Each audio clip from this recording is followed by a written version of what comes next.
बालेश्वर में अनुष्ठित है स्वामी निगमानंद सरस्वती प्रवर्तित टाउन सारस्वत संघ पक्षर 40तम वार्षिक उत्सव।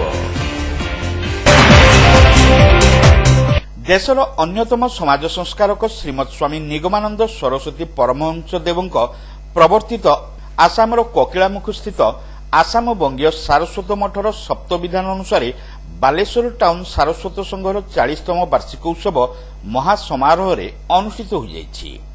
बालेश्वर शहर उपकंठ कुरुड़ार श्रीवंतपुर स्थित निगमानंद आसन मंदिर परिसर में 2 दिन व्यापी चलिथिबा भक्त सम्मेलन में आसामर कोकिलामुख स्थित आसाम बंगीय सारस्वत मठरू श्रीमत नारायणानंद सरस्वती महाराज जोगदेई भक्त और श्रद्धालु मानक आशीर्वचन प्रदान करथिले। संस्कारयुक्त परिवार और समाज गठन पर स्वामी निगमानंद सरस्वती प्रदर्शित मार्ग अनुसरण निमंते महंत महाराज समस्त को परामर्श देथिले।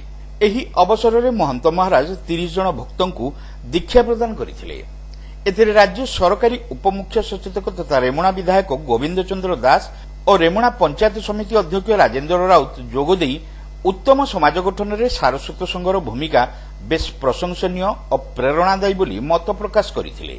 श्रीमद प्रकाशानंद सरस्वती, श्रीमद सिद्धेश्वर चैतन्य ब्रह्मचारी, प्रणत चैतन्य ब्रह्मचारी, सोमनाथ महाराज प्रमुख सन्त एथिरे जोगदेई ठाकुर निगमानंद सनातन धर्मर मार्ग और भावधारा संपर्क में तात्विक वक्तव्य प्रदान करथिले। टाउन सारस्वत संघर संपादक दयानिधि बेहेरा एथिरे प्रारंभिक उद्बोधन सहित आदर्श गृहस्थ जीवन यापन पर संघ प्रतिष्ठा और भाव विनिमय संपर्क में आलोचना करथिले। संघर विभागीय सदस्य उत्तम कुमार दास, गोपाल चंद्र राउत, उपेन्द्र पंडा, दुर्गा प्रसाद दास प्रमुख सांप्रतिक परिस्थिति रे ठाकुरଙ୍କ उपदेश को मानव जीवन में प्रतिफलित पई आसाम बंगीय सारस्वत मठर आभिमुख्य और कार्यधारा संपर्क में आलोचना करथिले।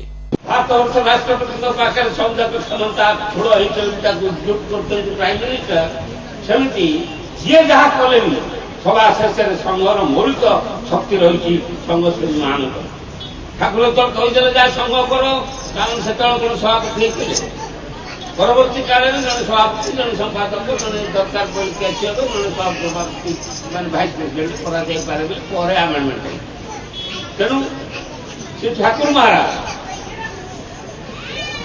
जो कहीदे तुमको किसी आम गोटे सब नकारात्मक दिगक आग खोजु जोटा न हवा कथा अर्थात सम्मेलन समस्त कहूँ किसी ना कि कथा ये संघ आज 100 वर्ष है प्रत्येक संघर बयस प्राय 150 से 150।